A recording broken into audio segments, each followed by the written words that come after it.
നമസ്കാരം. പശ്ചിമേഷ്യൻ രാഷ്ട്രീയ ഭൂപടത്തിൽ ഇറാനും അറബ് രാജ്യങ്ങളും തമ്മിലുള്ള ശത്രുതയ്ക്ക് പതിറ്റാണ്ടുകളുടെ പഴക്കമുണ്ട്. 1979 ഇസ്ലാമിക വിപ്ലവത്തിന് ശേഷം ഇറാൻ ഉയർത്തുന്ന പ്രത്യയശാസ്ത്രപരമായ ഭീഷണിയും മേഖലയിലെ മേധാവിത്വത്തിനുമായുള്ള പോരാട്ടവും സൗദി അറേബ്യയെയും UAEയെയും നിരന്തരം അസ്വസ്ഥരാക്കിയിരുന്നു. ലോകത്തെ അവസാനത്തെ സമ്പൂർണ്ണ രാജഭരണങ്ങൾ നിലനിൽക്കുന്ന ഗൾഫ് രാജ്യങ്ങളെ സംബന്ധിച്ചിടത്തോളം ഭരണകൂടത്തിൻ്റെ നിലനിൽപ്പിനാണ് മറ്റെന്തിനേക്കാളും മുൻഗണന നൽകുന്നത്. ഇറാൻ്റെ വിപ്ലവ വ്യാപനവും ഇറാഖിലും യമനിലും ലെബനനിലും അവർ വളർത്തിയെടുക്കുന്ന പ്രോക്സി ഗ്രൂപ്പുകളും തങ്ങളുടെ സുരക്ഷയ്ക്ക് ഭീഷണിയാണെന്ന് ഗൾഫ് ഭരണാധികാരികൾ പണ്ടേ തിരിച്ചറിഞ്ഞിട്ടുള്ളതാണ്. എന്നാൽ ഓപ്പറേഷൻ എപ്പിക് ഫ്യൂറി എന്ന് അമേരിക്ക നാമകരണം ചെയ്ത നിലവിലെ യുദ്ധ സാഹചര്യം ഈ ഗൾഫ് രാജ്യങ്ങളെ ചരിത്രത്തിലെ തന്നെ ഏറ്റവും വലിയ പ്രതിസന്ധിയിലാണ് എത്തിച്ചിരിക്കുന്നത്. ആധുനിക ആയുധ ശേഖരണത്തിനായി കോടിക്കണക്കിന് ഡോളർ ചിലവഴിച്ചിട്ടും ഇറാൻ പിന്തുണയുള്ള ഹൂതി വിമതരെ പോലെയുള്ള സായുധ സംഘങ്ങളെ നേരിടുന്നതിൽ ഗൾഫ് സൈന്യങ്ങൾ നേരിട്ട പരിമിതികൾ ലോകത്തിന് മുന്നിൽ വെളിപ്പെട്ടിരിക്കുന്നു. 2023 ചൈനയുടെ മധ്യസ്ഥതയിൽ ഇറാനും സൗദിയും തമ്മിലുണ്ടായ സമാധാന കരാർ വലിയ പ്രതീക്ഷകൾ നൽകിയെങ്കിലും അത് കേവലം ഒരു താൽക്കാലിക വെടിനിർത്തൽ മാത്രമായിരുന്നുവെന്ന് കാലം തെളിയിച്ചു. ഇരു വിഭാഗങ്ങൾക്കുമിടയിലുള്ള ആഴത്തിലുള്ള അവിശ്വാസവും തന്ത്രപരമായ ഭിന്നതകളും ഇന്നും അതേപടി നിലനിൽക്കുന്നു. ഇറാൻ്റെ ഷിയ ക്രസന്റ് എന്ന സ്വാധീന മേഖല അറബ് ലോകത്തിൻ്റെ ഹൃദയഭാഗത്തേക്ക് പടരുന്നത് തടയുക എന്നത് സൗദിയുടെ പ്രധാന ലക്ഷ്യമായി തുടരുകയാണ്. അതേസമയം എണ്ണയെ മാത്രം ആശ്രയിച്ച് കഴിയുന്ന സമ്പദ് വ്യവസ്ഥയിൽ നിന്ന് മാറി ടൂറിസവും സാങ്കേതിക വിദ്യയും അടിസ്ഥാനമാക്കിയുള്ള ഒരു ഭാവി കെട്ടിപ്പടുക്കാനുള്ള വിഷൻ 2030 പോലെയുള്ള പദ്ധതികൾക്ക് ഈ യുദ്ധം വലിയൊരു തടസ്സമാണ്. നിലവിലെ സംഘർഷത്തിൽ ഇസ്രയേലിനേക്കാൾ കൂടുതൽ ഇറാൻ മിസൈലുകൾക്ക് ഇരയാകുന്നത് ഗൾഫ് രാജ്യങ്ങളാണെന്നുള്ള കണക്കുകൾ ഞെട്ടിപ്പിക്കുന്നതാണ്. യുദ്ധത്തിൻ്റെ ആദ്യഘട്ടത്തിൽ തന്നെ ദുബായ് എയർപോർട്ടും ബുർജ് അൽ അറബും പോലെയുള്ള വിനോദസഞ്ചാര കേന്ദ്രങ്ങൾ ലക്ഷ്യമിടപ്പെട്ടത് ഗൾഫ് മേഖലയുടെ സുരക്ഷിതമായ പ്രതിച്ഛായയ്ക്ക് വലിയ മങ്ങലേൽപ്പിച്ചു. അമേരിക്കൻ സൈനിക താവളങ്ങൾ തങ്ങളുടെ മണ്ണിൽ അനുവദിച്ചതാണ് ഇറാൻ്റെ പ്രകോപനത്തിന് പ്രധാന കാരണമെന്ന് ഗൾഫ് രാജ്യങ്ങൾ തിരിച്ചറിയുന്നുണ്ട് എങ്കിലും തങ്ങളുടെ സുരക്ഷയ്ക്കായി അവർ എപ്പോഴും അമേരിക്കയെ തന്നെയാണ് ആശ്രയിക്കുന്നത്. എന്നാൽ അമേരിക്ക തങ്ങളുടെ സുരക്ഷയേക്കാൾ ഇസ്രയേലിൻ്റെ താല്പര്യങ്ങൾക്കാണ് മുൻഗണന നൽകുന്നതെന്ന തിരിച്ചറിവ് ഗൾഫ് ഭരണാധികാരികളിൽ അമർഷമുണ്ടാക്കുന്നുണ്ട്. യുദ്ധം പെട്ടെന്ന് അവസാനിച്ചാൽ തങ്ങളെ ആക്രമിച്ച ഇറാൻ കൂടുതൽ കരുത്തരാകുമെന്നും അത് തങ്ങളുടെ ഭാവി പദ്ധതികളെ തകർക്കുമെന്നും സൗദിയും UAEയും ഒരുപോലെ ഭയപ്പെടുന്നു. യുദ്ധം തുടരുന്നത് തങ്ങളുടെ സമ്പദ് വ്യവസ്ഥയെ തകർക്കുന്നുണ്ട് എങ്കിലും ഇറാൻ്റെ സൈനിക ശേഷിയെ പൂർണ്ണമായും ഇല്ലാതാക്കാതെ സമാധാനം ഉണ്ടാക്കുന്നത് അപകടകരമാണെന്ന് ഈ രാജ്യങ്ങൾ വിശ്വസിക്കുന്നു. ഹോർമുസ് കടലിടുക്കിൻ്റെ ഉപരോധവും എണ്ണ ശുദ്ധീകരണശാലകൾക്ക് നേരെയുള്ള ആക്രമണങ്ങളും ആഗോള വിപണിയിൽ വലിയ ആഘാതം സൃഷ്ടിക്കുന്നുണ്ട്. എന്നിരുന്നാലും യുദ്ധം പാതി വഴിയിൽ നിർത്തിയാൽ കൂടുതൽ വാശിയോടെയും പകയോടെയും ഇറാൻ തിരിച്ചു വരുമെന്ന ഭയം സൗദിയെയും UAEയും ഇപ്പോൾ ഈ യുദ്ധത്തിൽ നേരിട്ട് ഇടപെടാൻ പോലും പ്രേരിപ്പിക്കുന്നുണ്ട്. തങ്ങളുടെ സൈന്യത്തെ യുദ്ധഭൂമിയിൽ ഇറക്കാൻ പോലും അവർ തയ്യാറാകുന്നത് ഇറാൻ്റെ ഭീഷണിയെ എന്നേക്കുമായി ഇല്ലാതാക്കുക എന്ന ലക്ഷ്യത്തോടെയാണ്. അമേരിക്കൻ പിൻബലമില്ലാതെ ഇറാൻ്റെ പ്രതികാരത്തെ നേരിടേണ്ടി വരുമോ എന്ന ആശങ്ക ഗൾഫ് രാജ്യങ്ങളുടെ ഉറക്കം കെടുത്തുന്നു. ചുരുക്കത്തിൽ ഇറാൻ്റെ തകർച്ച ആഗ്രഹിക്കുമ്പോഴും അതിൻ്റെ ആഘാതം തങ്ങളുടെ മണ്ണിൽ നേരിടേണ്ടി വരുന്ന ദുരവസ്ഥയിലാണ് ഗൾഫ് രാജ്യങ്ങൾ. അമേരിക്കയുമായുള്ള പ്രതിരോധ സൗഹൃദം തങ്ങൾക്ക് പൂർണ്ണമായ സുരക്ഷ നൽകുന്നില്ലെന്ന് അവർ മനസ്സിലാക്കുന്നു. യുദ്ധം നീണ്ടുപോകുമ്പോൾ സംഭവിക്കുന്ന നാശനഷ്ടങ്ങൾ സഹിച്ചും ഇറാൻ്റെ സ്വാധീനം കുറയ്ക്കുവാൻ അവർ ശ്രമിക്കുന്നത് തങ്ങളുടെ വരാനിരിക്കുന്ന തലമുറകളുടെ സുരക്ഷിതത്വത്തിന് വേണ്ടിയാണ്. പശ്ചിമേഷ്യയുടെ രാഷ്ട്രീയ ഭാവി നിർണ്ണയിക്കുന്നതിൽ ഈ യുദ്ധത്തിൻ്റെ ഗതി നിർണായകമാകും. ഇറാൻ്റെ പതനമാണോ അതോ ഗൾഫ് രാജ്യങ്ങളുടെ സാമ്പത്തിക തകർച്ചയാണോ ഈ പോരാട്ടത്തിൻ്റെ അന്ത്യഫലമെന്നത് വരും നാളുകളിൽ മാത്രമേ വ്യക്തമാവുകയുള്ളൂ. ഗൾഫ് രാജ്യങ്ങളെ സംബന്ധിച്ചിടത്തോളം ഇത് വെറുമൊരു യുദ്ധമല്ല, മറിച്ച് തങ്ങളുടെ നിലനിൽപ്പിനും ഭാവി വികസനത്തിനുമായുള്ള വലിയൊരു ചൂതാട്ടമാണ്. ഇറാനും അറബ് ഗൾഫ് രാജ്യങ്ങളും തമ്മിലുള്ള പതിറ്റാണ്ടുകൾ നീണ്ട ശത്രുതയിൽ ഇന്ത്യയുടെ നിലപാട് എന്നും ലോകരാജ്യങ്ങൾക്കിടയിൽ വലിയ ചർച്ചാ വിഷയമാണ്. ആഗോള രാഷ്ട്രീയത്തിൽ തന്ത്രപരമായ സ്വയംഭരണാധികാരം ഉയർത്തിപ്പിടിക്കുന്ന ഇന്ത്യയെ സംബന്ധിച്ചിടത്തോളം പശ്ചിമേഷ്യയിലെ ഈ രണ്ട് പ്രധാന ശക്തികളും ഒരുപോലെ സുപ്രധാനമാണ്. ഒരു വശത്ത് ഇന്ധന സുരക്ഷയ്ക്കും പ്രവാസി ക്ഷേമത്തിനും അറബ് രാജ്യങ്ങൾ അനിവാര്യമായിരിക്കുമ്പോൾ മറുവശത്ത് ഭൗമരാഷ്ട്രീയ താൽപ്പര്യങ്ങൾക്കും മധ്യേഷ്യയിലേക്കുള്ള പ്രവേശനത്തിനും ഇറാൻ്റെ സഹകരണം ഇന്ത്യക്ക് ഒഴിവാക്കാൻ സാധിക്കില്ല. ഈ വൈരുദ്ധ്യാത്മക സാഹചര്യത്തിൽ ഇന്ത്യ ആരുടെ പക്ഷത്ത് നിൽക്കുമെന്നത് കേവലം ഒരു പക്ഷം പിടിക്കലല്ല, മറിച്ച് ഇന്ത്യയുടെ ദേശീയ താൽപ്പര്യങ്ങൾ സംരക്ഷിക്കുന്ന സന്തുലിതമായ ഒരു നയതന്ത്ര നീക്കമാണ്. ചരിത്രപരമായി നോക്കിയാലും ഇന്ത്യയും ഗൾഫ് രാജ്യങ്ങളും തമ്മിലുള്ള ബന്ധം അടുത്ത കാലത്തായി അത്ഭുതപൂർവമായ വളർച്ച കൈവരിച്ചിട്ടുണ്ട്. പ്രത്യേകിച്ച് സൗദി അറേബ്യയും UAEയും ഇന്ത്യയുടെ പ്രധാന വ്യാപാര പങ്കാളികളും നിക്ഷേപ സ്രോതസ്സുകളുമാണ്. 9 ദശലക്ഷത്തിലധികം വരുന്ന ഇന്ത്യൻ പ്രവാസികൾ ഈ രാജ്യങ്ങളിൽ ജോലി ചെയ്യുന്നു എന്നതും ഇന്ത്യയിലേക്ക് അവർ അയക്കുന്ന പണം രാജ്യത്തിൻ്റെ സമ്പദ് വ്യവസ്ഥയെ താങ്ങി നിർത്തുന്നു എന്നതും ഇന്ത്യയെ ഗൾഫ് പക്ഷത്തേക്ക് ചേർത്ത് നിൽക്കുന്ന ഘടകങ്ങളാണ്. കൂടാതെ ഭീകരവാദ വിരുദ്ധ പ്രവർത്തനങ്ങളിലും സുരക്ഷാ കാര്യങ്ങളിലും സൗദിയും UAEയും ഇന്ത്യയുമായി അടുത്ത സഹകരണത്തിലാണ്.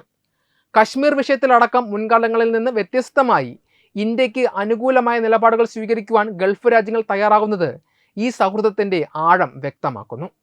അതേസമയം ഇറാനുമായുള്ള ബന്ധം ഇന്ത്യയെ സംബന്ധിച്ചിടത്തോളം കേവലം സാമ്പത്തികമല്ല, മറിച്ച് തന്ത്രപ്രധാനമാണ്. പാകിസ്ഥാനെ മറികടന്ന് അഫ്ഗാനിസ്ഥാനിലേക്കും മധ്യേഷ്യൻ രാജ്യങ്ങളിലേക്കും വ്യാപാരപാത തുറക്കുവാൻ ഇന്ത്യ വികസിപ്പിച്ചെടുക്കുന്ന ചബഹാർ തുറമുഖം ഇറാൻ്റെ മണ്ണിലാണ് സ്ഥിതി ചെയ്യുന്നത്. ഇന്ത്യയുടെ ഊർജ്ജ ആവശ്യങ്ങൾ നിറവേറ്റുന്നതിൽ ദീർഘകാലം പ്രധാന പങ്കുവഹിച്ച രാജ്യം കൂടിയാണ് ഇറാൻ. അമേരിക്കയുടെ ഉപരോധങ്ങൾക്കിടയിലും ഇറാൻ്റെ തന്ത്രപ്രധാനമായ സ്ഥാനം പരിഗണിച്ച് അവരുമായുള്ള ബന്ധം നിലനിർത്തുവാൻ ഇന്ത്യ എപ്പോഴും ശ്രമിച്ചിട്ടുണ്ട്. മേഖലയിലെ ചൈനീസ് സ്വാധീനത്തെ പ്രതിരോധിക്കുവാനും ഇന്ത്യക്ക് ഇറാൻ്റെ സഹകരണം അനിവാര്യമാണ്. അതിനാൽ തന്നെ ഇറാൻ്റെ ശത്രുപക്ഷത്ത് പരസ്യമായി നിൽക്കുന്നത് ഇന്ത്യയുടെ ദീർഘകാല താൽപ്പര്യങ്ങൾക്ക് വിഘാതമാകും. ഗൾഫ് രാജ്യങ്ങളും ഇറാനും തമ്മിലുള്ള സംഘർഷം രൂക്ഷമാകുമ്പോൾ ഇന്ത്യ ഒരു വശത്തേക്ക് മാത്രമായി ചായുന്നത് വലിയ പ്രത്യാഘാതങ്ങൾ ഉണ്ടാക്കും. ഇറാൻ പക്ഷത്തേക്ക് നീങ്ങിയാൽ അത് ഗൾഫിലെ ദശലക്ഷക്കണക്കിന് ഇന്ത്യൻ പ്രവാസികളുടെ സുരക്ഷയെയും എണ്ണ ഇറക്കുമതിയെയും ബാധിച്ചേക്കാം. മറിച്ച് ഗൾഫ് പക്ഷത്തേക്ക് ഉറച്ചു നിന്നാൽ ചബഹാർ തുറമുഖം പോലെയുള്ള വലിയ പദ്ധതികൾ അപകടത്തിലാവുകയും മേഖലയിൽ ഇന്ത്യയുടെ സ്വാധീനം കുറയുകയും ചെയ്യും. ഈ സാഹചര്യത്തിലാണ് ലിങ്ക് വെസ്റ്റ് എന്ന നയത്തിലൂടെ എല്ലാവരുമായും തുല്യമായ ബന്ധം പുലർത്തുവാൻ ഇന്ത്യ ശ്രമിക്കുന്നത്. ഒരു പക്ഷത്തിൻ്റെ മാത്രം ഭാഗമാകാതെ മേഖലയിലെ സംഘർഷങ്ങൾ ലഘൂകരിക്കാനും ചർച്ചകളുടെ പരിഹാരം കാണാനും ആഹ്വാനം ചെയ്യുന്ന ഒരു മധ്യസ്ഥ പദവിയാണ് ഇന്ത്യ ആഗ്രഹിക്കുന്നത്. പശ്ചിമേഷ്യയിലെ മാറിക്കൊണ്ടിരിക്കുന്ന രാഷ്ട്രീയ സാഹചര്യത്തിൽ ഇന്ത്യ ഒരു പക്ഷം പിടിക്കാൻ സാധ്യതയില്ല എന്നതാണ് വസ്തുത. പകരം സ്വന്തം രാജ്യത്തിൻ്റെ സുരക്ഷയ്ക്കും സാമ്പത്തിക വളർച്ചയ്ക്കും ഉതകുന്ന രീതിയിൽ ഇരു വിഭാഗങ്ങളുമായും ഒരേ സമയം ബന്ധം പുലർത്തുന്ന മൾട്ടി അലൈൻമെൻറ്റ് നയമാകും ഇന്ത്യ തുടരുക. ഇസ്രയേലുമായി അടുത്ത ബന്ധം പുലർത്തുമ്പോഴും പലസ്തീൻ വിഷയത്തിൽ സ്വതന്ത്രമായ നിലപാട് സ്വീകരിക്കുന്നത് പോലെ ഇറാൻ ഗൾഫ് തർക്കത്തിലും ഇന്ത്യ ഒരു വേർതിരിവ് കാണിക്കില്ല. ആത്യന്തികമായി പശ്ചിമേഷ്യയിൽ സമാധാനം നിലനിൽക്കുന്നത് ഇന്ത്യയുടെ ആവശ്യമാണ്. ഒരു യുദ്ധമുണ്ടായാൽ അത് ലോകത്തിലെ തന്നെ ഏറ്റവും വലിയ കുടിയേറ്റ സമൂഹമായ ഇന്ത്യൻ പ്രവാസികളെയും രാജ്യത്തിൻ്റെ ഇന്ധന വിപണിയെയും തകർക്കുമെന്ന് ഭാരതത്തിനറിയാം. അതിനാൽ പക്ഷം പിടിക്കാതെ സമാധാനത്തിൻ്റെ വക്താവ് തുടരാനാണ് ഇന്ത്യയുടെ ശ്രമം. അതേസമയം ഈ സാഹചര്യം ചൈനയും പാകിസ്ഥാനും എങ്ങനെ തങ്ങളുടെ നേട്ടത്തിനായി ഉപയോഗിക്കുമെന്നത് ഇന്ത്യയെ സംബന്ധിച്ചിടത്തോളം അതീവ ഗൗരവമുള്ള വിഷയമാണ്. ഏഷ്യൻ ഭൂഖണ്ഡത്തിലെ സാമ്പത്തികവും സൈനികവുമായ മേധാവിത്വത്തിനായി മത്സരിക്കുന്ന ശക്തികൾ എന്ന നിലയിൽ മേഖലയിലെ അസ്ഥിരത തങ്ങളുടെ താൽപ്പര്യങ്ങൾ സംരക്ഷിക്കാനുള്ള ഒരു അവസരമായാണ് ബീജിങ്ങും ഇസ്ലാമാബാദും കാണുന്നത്. ഭാരതത്തെ തന്ത്രപരമായി വളയാൻ ശ്രമിക്കുന്ന ഈ രാജ്യങ്ങളുടെ നീക്കങ്ങളെ പ്രതിരോധിക്കുക എന്നത് വരും ദശകങ്ങളിൽ ഇന്ത്യൻ വിദേശ നയത്തിൻ്റെ ഏറ്റവും വലിയ വെല്ലുവിളിയായിരിക്കും. ചൈനയെ സംബന്ധിച്ചിടത്തോളം പശ്ചിമേഷ്യയിലെ സംഘർഷങ്ങൾ തങ്ങളുടെ ബെൽറ്റ് ആൻഡ് റോഡ് പദ്ധതി വ്യാപിപ്പിക്കാനുള്ള വളക്കൂറുള്ള മണ്ണാണ്. ഇറാനും സൗദി അറേബ്യയും തമ്മിലുള്ള അകൽച്ച മുതലെടുത്ത് ഇരുപക്ഷത്തും വലിയ തോതിലുള്ള നിക്ഷേപങ്ങൾ ഇറക്കി അവരെ തങ്ങളിലേക്ക് അടുപ്പിക്കുവാൻ ചൈന ശ്രമിക്കും. അറബ് രാജ്യങ്ങളുടെ എണ്ണയും ഇറാൻ്റെ തന്ത്രപരമായ സ്ഥാനവും ഒരുപോലെ ചൈനയ്ക്ക് ആവശ്യവുമാണ്. ഇറാനുമായി 25 വർഷത്തെ സുപ്രധാന തന്ത്രപരമായ കരാറിൽ ഏർപ്പെട്ടതിലൂടെ പേർഷ്യൻ ഗൾഫിൽ തങ്ങളുടെ സാന്നിധ്യം ഉറപ്പിക്കുവാൻ ചൈനയ്ക്ക് സാധിച്ചു. ഇതിലൂടെ ഇന്ത്യ വികസിപ്പിക്കുന്ന ചബഹാർ തുറമുഖത്തിന് തൊട്ടടുത്ത് പാകിസ്ഥാനിലെ ഗ്വാദർ തുറമുഖവുമായി ചേർന്ന് ഒരു പുതിയ പ്രതിരോധ വലയം തീർക്കുവാൻ ചൈന പദ്ധതിയിടുന്നുണ്ട്. ഗൾഫ് രാജ്യങ്ങൾ അമേരിക്കയുമായി അകലുന്ന ഓരോ സന്ദർഭവും തങ്ങളുടെ സാമ്പത്തിക സ്വാധീനം ഉറപ്പിക്കുവാൻ ചൈന ഉപയോഗിക്കും. പാകിസ്ഥാൻ്റെ പങ്ക് ഇതിൽ കൂടുതൽ സങ്കീർണമാണ്. ഒരു വശത്ത് സൗദി അറേബ്യയുമായുള്ള മതപരവും സാമ്പത്തികവുമായ ബന്ധം നിലനിർത്തുമ്പോൾ തന്നെ ഇറാനുമായുള്ള അതിർത്തി പങ്കിടുന്ന രാജ്യമെന്ന നിലയിൽ അവർക്കിടയിലുള്ള ശത്രുത പാകിസ്ഥാന് പലപ്പോഴും ഗുണകരമാകുന്നുണ്ട്. ഇന്ത്യയുടെ പടിഞ്ഞാറൻ അതിർത്തിയിൽ അസ്ഥിരതയുണ്ടാക്കാനും ചൈനീസ് നിക്ഷേപങ്ങൾ പശ്ചിമേഷ്യയിലേക്ക് എത്തിക്കുന്നതിനുള്ള ഒരു ഇടനാഴിയായി മാറാനും പാകിസ്ഥാൻ ശ്രമിക്കുന്നു. ഇറാനും ഗൾഫ് രാജ്യങ്ങളും തമ്മിലുള്ള തർക്കം വർദ്ധിക്കുമ്പോൾ മധ്യസ്ഥതയുടെ മുഖംമൂടി അണിഞ്ഞുകൊണ്ട് മേഖലയിൽ സൈനികവും രാഷ്ട്രീയവുമായ സ്വാധീനം വർദ്ധിപ്പിക്കാൻ പാകിസ്ഥാൻ ശ്രമിക്കും. ചൈനയുടെ സാമ്പത്തിക കരുത്തും പാകിസ്ഥാൻ്റെ ഭൂമിശാസ്ത്രപരമായ സ്ഥാനവും ഒന്നിക്കുന്നത് ഇന്ത്യയുടെ ലിങ്ക് വെസ്റ്റ് നയത്തിന് വലിയ വെല്ലുവിളി ഉയർത്തും. ഇന്ത്യ ഈ ഭീഷണികളെ നേരിടുന്നത് വളരെ തന്ത്രപരമായ നീക്കങ്ങളിലൂടെയാണ്. ഒന്നാമതായി ഗൾഫ് രാജ്യങ്ങളുമായുള്ള ബന്ധം കേവലം എണ്ണ വ്യാപാരത്തിൽ നിന്ന് മാറ്റി പ്രതിരോധ മേഖലയിലേക്കും സാങ്കേതിക വിദ്യയിലേക്കും ഇന്ത്യ വ്യാപിപ്പിച്ചു. സൗദി അറേബ്യയും UAEയുമായും ഇന്ത്യ നടത്തുന്ന സംയുക്ത സൈനിക അഭ്യാസങ്ങളും നിക്ഷേപ കരാറുകളും ചൈനയുടെ ഏകപക്ഷീയമായ സ്വാധീനത്തെ തടയുവാൻ സഹായിക്കും. രണ്ടാമതായി, ചബഹാർ തുറമുഖത്തിന്റെ പ്രവർത്തനം വേഗത്തിലാക്കുന്നതിലൂടെ അഫ്ഗാനിസ്ഥാനിലേക്കും മധ്യേഷ്യയിലേക്കും പാകിസ്ഥാനെ ആശ്രയിക്കാത്ത ഒരു പാത ഇന്ത്യ ഉറപ്പാക്കും. ഇത് ഇറാനുമായുള്ള ബന്ധം തകരാതെ നിലനിർത്താനും ചൈനീസ് കടന്നുകയറ്റത്തെ പ്രതിരോധിക്കുവാനും ഇന്ത്യയെ സഹായിക്കും. കൂടാതെ IMEC പോലെയുള്ള പദ്ധതികളിലൂടെ ഗൾഫ് രാജ്യങ്ങളെയും യൂറോപ്പിനെയും ഇന്ത്യയുമായി ബന്ധിപ്പിക്കാനുള്ള നീക്കം ചൈനയുടെ പാതകൾക്ക് ശക്തമായ ബദലാണ്. അമേരിക്കയുമായുള്ള ഇന്ത്യയുടെ പങ്കാളിത്തവും ഈ പ്രതിരോധത്തിൽ നിർണായകമാകും. പശ്ചിമേഷ്യയിൽ ഇന്ത്യയുടെ സ്വാധീനം വർദ്ധിക്കുന്നത് തങ്ങളുടെ താൽപ്പര്യങ്ങൾക്ക് ഗുണകരമാണെന്ന് അമേരിക്ക തിരിച്ചറിയുന്നുണ്ട്. ക്വാഡ് പോലെയുള്ള കൂട്ടായ്മകൾക്ക് പുറമെ മിഡിൽ ഈസ്റ്റ് ക്വാഡ് എന്നറിയപ്പെടുന്ന ഇന്ത്യ, ഇസ്രയേൽ, UAE, USA സഖ്യം വഴി ഗൾഫ് മേഖലയിൽ ഇന്ത്യയുടെ പ്രസക്തി വർദ്ധിപ്പിക്കാൻ സാധിച്ചു. ഈ ബഹുമുഖ നയതന്ത്രത്തിലൂടെ ചൈനയുടെയും പാകിസ്ഥാന്റെയും കുതന്ത്രങ്ങളെ ഇന്ത്യ ഫലപ്രദമായി നേരിടുന്നു. ചുരുക്കത്തിൽ, മേഖലയിലെ ശത്രുത മറ്റുള്ളവർ മുതലെടുക്കാൻ ശ്രമിക്കുമ്പോൾ കക്ഷി ചേരാതെ തന്നെ എല്ലാവരുമായും ശക്തമായ സാമ്പത്തിക സുരക്ഷാ ബന്ധങ്ങൾ കെട്ടിപ്പടുക്കുക എന്ന നയമാണ് ഇന്ത്യയെ സുരക്ഷിതമാക്കുന്നത്. പശ്ചിമേഷ്യയിലെ സന്തുലിതാവസ്ഥ നിലനിർത്തുവാൻ ഇന്ത്യയുടെ സാന്നിധ്യം അനിവാര്യമാണെന്ന് ലോകരാജ്യങ്ങളെ ബോധ്യപ്പെടുത്തുന്നതിൽ ഇന്ത്യ വിജയിച്ചിട്ടുണ്ട്. വെബ് ഡെസ്ക്, തത്വമൈ ന്യൂസ്. HIV അണുബാധ സന്തോഷപൂർണമായ ഒരു ജീവിതത്തിന് തടസ്സമല്ല. HIV അണുബാധയ്ക്ക് ഫലപ്രദമായ ചികിത്സ ഇന്ന് ലഭ്യമാണ്. ഇതിന് യഥാസമയം അണുബാധ കണ്ടെത്തുന്നതും കാലേക്കൂട്ടി ചികിത്സ നടത്തേണ്ടതും അത്യാവശ്യമാണ്.